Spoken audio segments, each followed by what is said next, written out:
ఈ రోజు మనం మాట్లాడుకోబోయే టాపిక్ చాలా సీరియస్ ఇష్యూ. ఇదైతే గ్లోబల్ మీద ఒక ఇంపాక్ట్ చూపించే విషయం అన్నమాట. కొన్ని గంటల క్రితమే ఈ న్యూస్ అనేది బయటకొచ్చింది. యుఎస్ ప్రెసిడెంట్ డొనాల్డ్ ట్రంప్ గారు అయితే తన ఎయిడ్స్ కి ఒక క్లియర్ ఆర్డర్ ఇచ్చారు. Prepare for an extended blockade of Iran. దాని అర్థం ఏంటంటే ఇరాన్ కంట్రీని మొత్తం వరల్డ్ నుంచే ఐసోలేట్ చేయడానికి ఒక లాంగ్ టర్మ్ ప్లాన్ ని వాళ్ళైతే రెడీ చేస్తున్నారు. దీనివల్ల గ్లోబల్ ఆయిల్ ప్రైసెస్ అనేవి ఆకాశాన్ని అయితే అంటుతాయి. ఈ వీడియోలో మనం ఏం తెలుసుకుంటామంటే యుఎస్ ప్రెసిడెంట్ డొనాల్డ్ ట్రంప్ గారు అయితే ఇంత ఎక్స్ట్రీమ్ స్టెప్ ఎందుకు తీసుకున్నారని, దీని మీద ఇరాన్ రెస్పాన్స్ ఏంటి, మన ఇండియన్ పెట్రోల్ రేట్స్ మీద దీని ఎఫెక్ట్ అయితే ఎలా ఉండబోతుంది, ఈ మొత్తం విషయాల్ని మనం అయితే డీటెయిల్ గా తెలుసుకుందాం.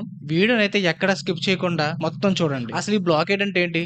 సింపుల్ గా చెప్పాలంటే ఇరాన్ కి సంబంధించిన పోర్ట్స్ నుండి ఏ షిప్ లోపలికి రాకుండా, అలాగే ఏ షిప్ ని బయటికి వెళ్ళనివ్వకుండా ఒక గోడలా అడ్డుకోవడమే. ఏ షిప్ లోపలికి రాకుండా యుఎస్ నేవీ అయితే ఒక వాల్ ని ఫామ్ చేసింది. దాన్నే సింపుల్ గా మనం బ్లాకేడ్ అని చెప్పుకోవచ్చు. రీసెంట్ గా పాకిస్తాన్ లో అయితే ఇస్లామాబాద్ టాక్స్ అయితే జరిగాయి. ఇరాన్ అండ్ యుఎస్ పీస్ కోసం చాలా ట్రై చేశారు, కానీ అవైతే సరిగ్గా వర్కౌట్ అయితే అవ్వలేదు. సింపుల్ గా డొనాల్డ్ ట్రంప్ గారు అయితే ఈ టాక్స్ ని రిజెక్ట్ చేశారు. మెయిన్ గా ఇరాన్ ఏం చెప్పింది అంటే, మేము ముందు స్ట్రెయిట్ ఆఫ్ హార్మోజ్ ని ఓపెన్ చేస్తాం, కానీ న్యూక్లియర్ డిస్కషన్ ని తర్వాత చూద్దామని ఇరాన్ అయితే చెప్పింది. కానీ డొనాల్డ్ ట్రంప్ గారికి అయితే ఇరాన్ ఇచ్చిన ఈ స్టేట్మెంట్ అయితే నచ్చలేదు. ట్రంప్ గారి టార్గెట్ ఏంటంటే టోటల్ న్యూక్లియర్ డిస్మాంట్లింగ్. ఇరాన్ తన న్యూక్లియర్ ఫెసిలిటీస్ మొత్తం తీసేస్తే తప్ప ఈ బ్లాకేడ్ వదిలే ప్రశ్నే లేదని సింపుల్ గా చెప్పేశారు. డొనాల్డ్ ట్రంప్ గారి మెయిన్ పాయింట్ ఏంటంటే, రేపు బాంబింగ్ చేసి యుద్ధం చేయడం కంటే ఇలా బ్లాకేడ్ చేసి ఎకనామిక్ ని దెబ్బ కొట్టడం సేఫ్ అని ఆయన ఫీలింగ్. ఇక మెయిన్ పాయింట్ కి వస్తే, petrol and diesel rates world మొత్తంలో 20% ఆయిల్ సప్లై అనేది ఈ స్టేట్ ఆఫ్ హార్మోజ్ నుండే జరుగుతుంది. ఇప్పుడు బ్లాకేడ్ వల్ల ఆ సప్లై కూడా ఆగిపోయింది. అలా ఆగిపోవడం పరంగా రిజల్ట్ చూసుకుంటే బ్రెంట్ క్రూడ్ ఆయిల్ ప్రైస్ ఒక బ్యారెల్ చొప్పున $111 క్రాస్ అయింది. డబ్ల్యూటీఐ కూడా $100 మార్క్ నైతే టచ్ చేసింది. ఇదైతే చాలా డేంజరస్ సిచ్యువేషన్ మనం చెప్పుకోవచ్చు. ట్రెజరీ సెక్రటరీ స్కాట్ బిసెంట్ గారు షాడో బ్యాంకింగ్ మీద కూడా శాంక్షన్స్ వేశారు. అంటే ఇరాన్ సీక్రెట్ గా ఆయిల్ ని ఏ కంట్రీ కన్నా అమ్ముకున్నా వాళ్ళ మనీని అయితే యుఎస్ బ్లాక్ చేస్తుంది. దీని వల్ల ఇరాన్ ఎకనామీయే కాదు, యూరప్ అండ్ ఏషియన్ కంట్రీస్ కూడా చాలా ఇబ్బంది పడతాయి. ప్రజెంట్ ఇరాన్ లో సిచ్యువేషన్ అయితే చాలా దారుణంగా ఉంది. పాస్ట్ 61 డేస్ నుంచి అక్కడ ఇంటర్నెట్ అనేది బ్లాక్ అవుట్ లో నడుస్తుంది. కామన్ పీపుల్ కి అయితే ఫుడ్ గానీ, ఇంకా వాళ్ళకి నిత్యావసర వస్తువులు గానీ దొరకడం అయితే చాలా కష్టమైపోతుంది. ఇందులో మెయిన్ ట్విస్ట్ ఏంటంటే, గ్లోబల్ పాలిటిక్స్ లో యుఏఈ అంటే యునైటెడ్ అరబ్